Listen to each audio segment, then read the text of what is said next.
welcome everybody back to the City Surrey Showcase. We are here today in the FUSIONpresents studio with the support of the City of Surrey to showcase some of the amazing artists that we have here in the city. You won't be surprised to learn that I have an incredible artist here with me right now, as I'm sure you can hear the striking chords coming from their instrument. So please join me in welcome Alex Massey, aka Fairything, to the FUSIONpresents studio. Alex, how are you today? I'm doing pretty good. It's pretty Yeah. nice. Yeah, this is a wonderful Sunday evening. I'm just so excited to be here. This is such a lovely little nook. I've just been looking around at all the really cool instruments and little knickknacks. It's distracting, isn't it? I love a good tchotchke. Yeah, it's awesome. I love knickknacks. I love tchotchkes. I love trinkets. Yeah, that's great. All over. So you and I just met earlier today, just recently, but we've already learned that we have so many things in common. Like, for example, I was really interested to learn that you found out about Music City Surrey through Instagram, because it makes me realize that, yes, these videos are going places. People are seeing them, people are liking our content, and people are wanting to be a part of this. So thank you, for starters, for being interested in being part of what we create here. And then we learned that we had basically the exact same education journey. We both started at Kwantlen in journalism and then went up through communications and Simon Fraser and then doing minors in publishing. And then you told me that you joined CJSF, which is the radio station at SFU for anyone that doesn't know, and that you've actually charted on the radio station. So tell me about that experience to start. That was very startling. They tagged me in an Instagram thing, and I was like, whoa, I didn't know that they were playing me? I just kind of sent my music in on a whim because I was volunteering in the music department, and I remember the department head would just be like, "Oh yeah, if you want to send stuff, that's cool." And I was like, "Well, I made something. Would you like it?" And they were like, "Sure." And then I realized that they'd actually played it and not just kept it around, which is just very surreal to me. I always forget that people actually can find my stuff and listen to it and play it, and I don't know, it's always very surreal. Yeah, so on that note, you've got so many different types of projects that you've worked on. We kind of just talked about this before too, like how you've got so many different types of music and different types of songwriting, producing. You're an instrumentalist, you play the flute, you've told me, you sing, obviously. So tell me, what's been your favorite project to work on so far? Honestly, I don't know if there is a favorite project because all of them are just so very, I feel almost privileged to be able to say that my work feels very apples and oranges, which is, I know, a very cliche thing to say, but really, I have, a band full of people I've never met in person. We just all, collaborate by sending stems back and forth. So cool. Yeah, I, made my own little, beginner EPs. Those were, I like to say that it was one of those, kind of amateurish but passion-filled, I need to start making art now or I never will kind of things. Just do it. Yeah. And, I've collaborated with theaters. I've done, that kind of thing. And it's just all been really exciting. I collaborated with Penelope Scott that one time. That was actually coordinated by the main artist on that track, Cherry. So I never really met Penelope Scott, but it's cool just even having that, kind of 0-degree separation between myself and someone whose music I think is really cool. Yeah, talk about that. Honestly. Sure. Yeah, that's insane. Yeah, there's not really much to say. Cherry is a musician that I know. I don't remember. We haven't spoken in a while, but we were pretty tight back then. And I remember them just saying I messaged Penelope Scott on a whim to see if she would be willing to collaborate with me. And she said yes. And I want you in on this. I want you to add cool synth noises. And I was like, with Penelope Scott, the Penelope Scott, the one that everybody knows. I'm gonna be on a song with Penelope Scott. It was very surreal, and then it just kind of happened. I sent in the stems. My role in it was actually very small, so I'm very appreciative that I was made one of the primary artists at all. I'm very, very grateful for that because that's definitely put me on the radar for a lot of things. So I can hear that she's a huge influence for you. Who else would you say are your big influences in music and in life in general? I mean, honestly, that goes in all that's a question that can go in all kinds of directions because I am, as we've established, I'm an artist who does a whole lot of stuff. But I guess musically speaking, and even speaking, I also write a lot, and a lot of my storytelling, a lot of it is definitely based off of the cartoons and stuff I watched as a kid. I grew up, I was part of the I was part of from the Winx Club generation to the Steven Universe and Adventure Time generation. I haven't seen a lot of these cartoons in ages, but there's no doubting that for better or worse they have deeply imprinted in my brain and just affect how I make my music and how I tell stories. And I was just when I was like in elementary school and high school, I was that kind of weird outcast kid that was just always looking for like more stuff to like watch or read or listen to, and just looking for stuff that would excite me, stuff that was like kind of weird and like offbeat. And I was admittedly a little pretentious back then, but I think that I'm less pretentious now, or at least I use my pretentiousness for good, if that makes sense. I love that. Well, that's such a unique perspective to have too. I don't think, because there's cartoon music is so fun. I'm also a cartoons fan. Like, it's just the soundtrack and the ideas that have to go behind creating something that is in reality not physical. Like, a little known fact about me is that when I was younger, I actually thought that cartoon characters were cooler looking than real life humans. And I was like, I want to be a cartoon. That would be so much more fun, especially because of all of the over exaggerations of cartoon soundtracks and stuff, and the music, and then the sound effects, everything that goes into it. So like, to be an artist that is influenced by that world must be so fun for you, because I just feel like so many people are drawn to cartoons because of the exaggerations and the music and the excitement of it all. Yeah, it is deeply thrilling to be able to like have that, because it does like go back. Like, when I was a kid, I was obsessed with like two animated movies, well, like 1.5 animated movies in particular, because the latter is live action. But I would watch Fantasia and Who Framed Roger Rabbit over and over and over and over again. I actually broke the VHS cassette for Who Framed Roger Rabbit there. I'm outing myself as someone who grew up with a VHS cassette, but I don't care. I'm 22, even if I look 12. But like, in all sincerity, yeah, it's just like the ability to exaggerate and just express things in ways that your typical person can't, whether it is just like with color or sound or just like action. Mm-hmm. I always just found that really exciting and really cool. And yeah, no, like cartoons and video games are definitely the big ones. I was a hardcore Pokemon kid. I say that as if I like, still don't play Pokemon Go on the regular, but I'm a nerd. That's where a lot of my interests are based. Like, even this instrument was like, I found out about it through a cartoon. So like, and what is this instrument? Tell everyone. I don't think a lot of people know about it. This is the Suzuki Q chord. It is the latest version of the Omni chord, which is still to say it is about 22 years old. I like to joke that we're the same age because we were both created in the year 2000. They actually only stopped distributing this relatively recently, to my knowledge, though. But yeah, it's like the latest of the Suzuki Omnichord models, which I think started around the 80s. Yeah. And yeah, it's pretty exciting. I know you gave us a little sample in the intro of this video here of what it sounds like, but please like play something else for me. We want to hear the different ranges of sounds of the instrument, and then tell us how it works a little bit too, because I'll just like play and explain. Yeah. So basically, the way it works is it's kind of like a guitar almost, except this here is the neck, and it's all like, instead of having to manually like input chords and do that with like your hands, you just press any of these buttons. And it's admittedly a fairly limited range of chords, which is great for beginners, but once you get into more advanced stuff, can kind of hold you back. But like major, minor, seventh, major seventh, minor seventh, augmented, and diminished. And every time you select those chords, this section here, it works with it. And it just makes all of the notes. Like, this is basically like the guitar strings that you would strum. I believe they're called like sonic strings or something, like, very like 2000s naming conventions over there. Right. But like, you can play with also a couple of things. Like, I have vibrato on right now, but I can turn that off. I can also like lower sustain to make it almost like and there are about like 100 different voices on it that you can choose. Admittedly, a good deal of them are very like MIDI-esque. Like, there's also an option to play with like preset rhythms, which are very this is welcome to the year 2000. This is cutting edge technology. But it is something very dear to me, and like, it does have a whole lineage. I have an older model at home that isn't quite as like 2000s MIDI-esque, which I really enjoy. It's very much that warm, like, kind of analog sound, which I really enjoy. Right. And the Omnichord is definitely like the better known model of these, because if memory serves, the Omnichord, it's been used. Well, the most popular example is when it was used in Adventure Time. It was used in an episode of that. I know that Gorillaz, they have one of those. I think David Bowie owned one. Right. I also know that Phoebe Bridgers apparently owns one of these in particular. I've seen like a video of it, and yeah, I don't know. Were you at the Phoebe concert when she was here? I was not. I did go to Mitski though. I was at Phoebe. It was great. Were you at Mitski though? No, I was not.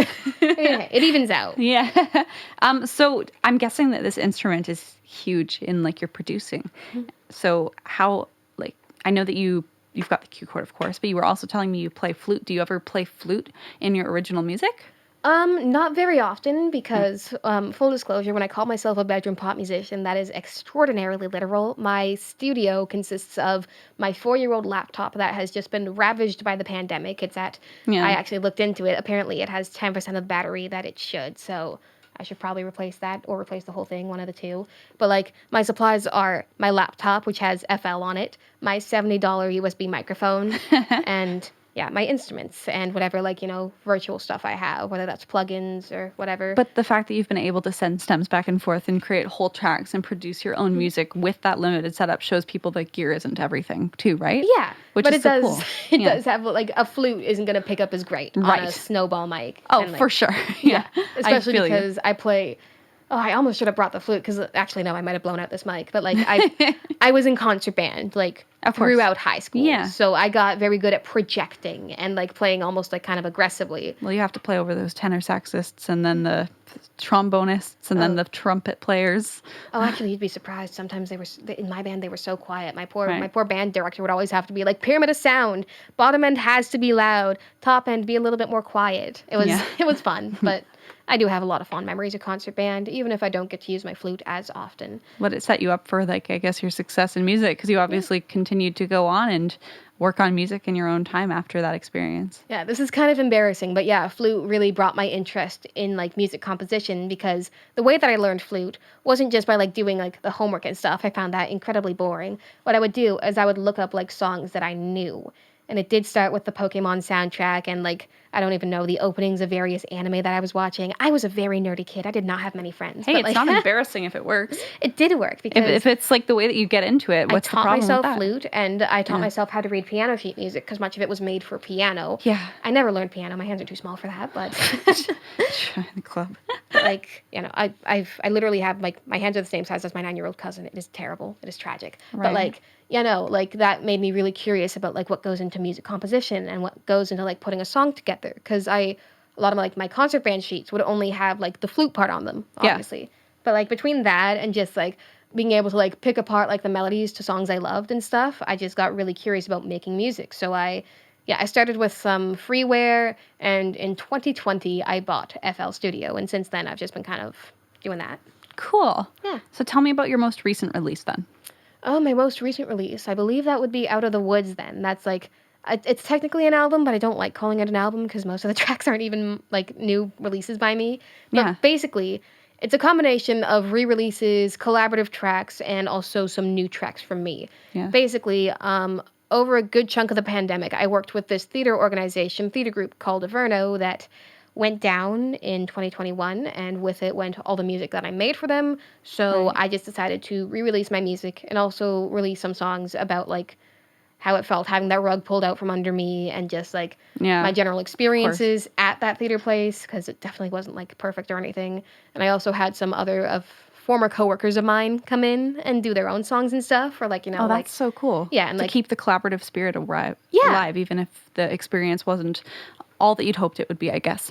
Yeah, and we also, like, released, like, I know that one of them even released, like, a song that they, like, had in the draft that might have been released in the future, and I did that with another song of mine that I proposed that had been scrapped, and I also shared 2 originals, so, That's such a great way to make sure that this music that you've all been working so hard on gets heard, even if, like, for example, an organization didn't want it to be.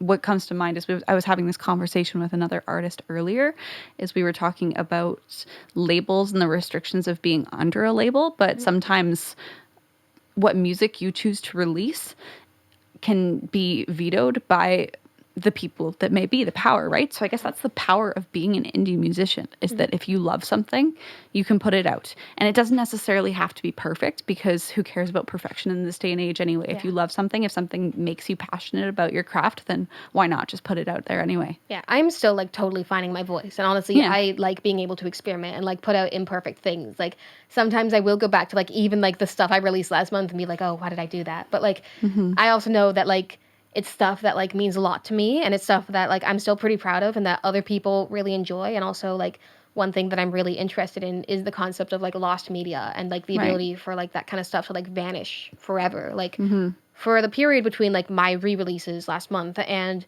the organization going down last year, there was no legal or safe way for like people to stream any of the songs that I've created, which was weird. I found like one person who like re-uploaded them to YouTube, but they didn't credit me. They just credited the organization, and they also got all the names mixed up. So I was like, like normally I don't care. Normally I don't care if people want to like put my stuff up on YouTube, but like my name wasn't on it, and I was going to be re-releasing better versions anyway.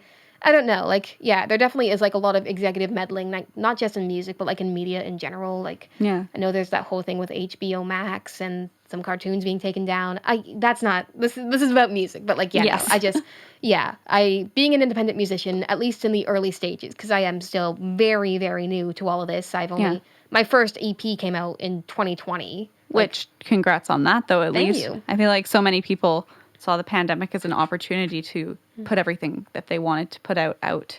Yeah. So, well, I told myself if I didn't do this now, I would never do it. I remember telling myself I need to release something before I turn 20 years old and just like completely like devote myself to like my major and like my writing. I want to try music too, because writing and music are just like my lifelines. And they're so intertwined too. Yeah. Like, oftentimes they will like overlap with each other. I've definitely done like musical poetry or songs about like my stories and stuff. It's something that I'm very glad that I have those two, because they do intermingle and influence each other. As a fellow communications major, let me tell you, writing for sure and writing and music are so intertwined, especially as an artist, that it's just such a wonderful world we live in to be able to put the two together so much. Yeah. So I really wanted to ask you about collaboration too. What is your favorite part about working with other artists? Because I know you've now mentioned a plethora of people that you've gotten to work with and different ways that you've done it. Yeah. But like, collaboration is very exciting because it just allows like whole new perspectives, like not just in like what they literally add. Like, I'm not just saying like I love working with bassists because I can't play bass. I'm saying like I love working with like, say, bassists. I don't even know. I have worked with a bassist, actually. They were great. You're talking to one right now, just so you know. I know. I think that's why bassist came to mind. But, like, I love that. The reason that like I love working with people with like different skill sets and stuff is because they have whole new perspectives on how music works, and they have like a whole other like collection of influences. Like, in a way, I think it's almost like every single person is like just like a collage or a gallery of their own inspirations and skill sets and stuff. And when you bring those together, then like you're bound to find something new. You're bound to find something exciting and new. Like, I'm in a band right now called Webpage 505. I was talking about this before the interview, but none of us have actually physically met, to my knowledge, because we're all like, like all placed across North America, like that's California, so cool. Ontario, me here in BC, but like we all have a lot of different inspirations, some similar inspirations that kind of overlap, I guess, but like also we do have all these like different ideas on how things work, and like we all have like different backgrounds. Like, one of my bandmates is all about like hardcore music, another is like more like indie like me, like we got electronic. It's very exciting. And it's just very exciting just watching it all come together to make exciting new things, and you generally like learn a thing or two, because I definitely do not have the most traditional like knowledge base when it comes to music. Yeah. I was in a band that was such a similar story. And I think that the reason our sound was so diverse at first was because we were still figuring out what we wanted to do, because one of my bandmates really, really, really loved Jack White and like hard rock music like that. And one of them really loved jazz. And one of them was all over the map. Like, he liked Breaking Free from High School Musical, but he also liked rap music, all the sorts. And then another one was 2000 singer-songwriters like Michelle Branch. And then there was me. My favorite album of all time is Songs About Jane. So you take all of these different paths and you mesh them together, and you find how different influences it's really pile exciting. So nicely into one project, right? Yeah, I really want to do more collaborations now that like my LP, I know it's not technically an LP, but I call it that because I don't like to see it as an album, as I said. But like, now that Out of the Woods is out, I want to do like more collaboration. I want to be able to like sink my teeth into that before I like, like start thinking about like my next single and all that. And it's so cool to get those perspectives. Okay, so I know that you're saying that you're a rather new artist yourself, but like I've been saying, you've got so many different projects under your belt already, which is so cool. So I want to hear what kind of advice you would have for other artists that are just starting out. Somebody maybe that was in your position in 2020, what would you tell them? Honestly, my one main piece of advice is just start doing stuff. Like, obviously go at your own comfort level. Like, for me, that started as like, oh, I'm just going to go to open mics and like, have a little EP that I make. Like, I don't know, like, do that. Find your community is really, really important, whether that is, like, you know, like, musicians in your genre, musicians in general, or even, like, I owe a lot of my musical career, rather, like, not even that indirectly, to, like, Vancouver's poetry scene. Like, it's just all about, like, you need to be able to pursue that somehow. Like, obviously go at whatever's comfortable, but also don't let, like, perfectionism hold you back. Like, very, very, very few people have, like, their debut, like, anything, like, be really good. Like, especially independent people, because, like, I didn't have support. I didn't have a label to go through. I had, like, friends who would be like, oh yeah, that sounds pretty good, but, like, none of us were professionals. I was just, like, playing around with, like, LMS. I didn't even have FL Studio back then. I was just, like, I think that's another important thing, to keep the play in your art, because it's, like, if you're new, this isn't paying the bills. You don't have to, like, worry about it, like, being, like, perfect and winning awards and winning, like, grants or whatever. Like, you're new. Let yourself be new. Let yourself, like, you know, like, make mistakes. Let yourself meet new people. Let yourself, like, learn. Because if you're new, you don't know everything. Yeah. You can, like, study forever and be like, okay, I've, like, made, like, the perfect debut album. And it still won't be everyone's cup of tea. And you'll still probably look back on that, like, a year later, maybe even, like, 6 months later, and be like, oh, this is terrible. Why did I release this? And I don't know. A lot of it is just, like, being okay with being new and recognizing that no one, like, pops out, like, perfect. Yeah. That's so important. And where can people find you online? I don't really use a lot of social media these days because I'm usually either working or at school. Yeah. Or working at school. But I use Instagram. It's Fairything. I also have a TikTok under the same name, and also just Fairything is the, like, go-to for streaming platforms, and, like, anywhere that I can be Fairything, I'm Fairything. So that's, like, YouTube, Twitch, Spotify. I'm blanking on every other social media I use, but those are the big ones anyway. You got it. Yeah. Awesome. Well, thanks so much for joining us today, and thank you all for tuning in to this episode of the Music City Surrey Showcase. We will have all of Alex's links down below. Like and subscribe, and we'll see you on the next episode.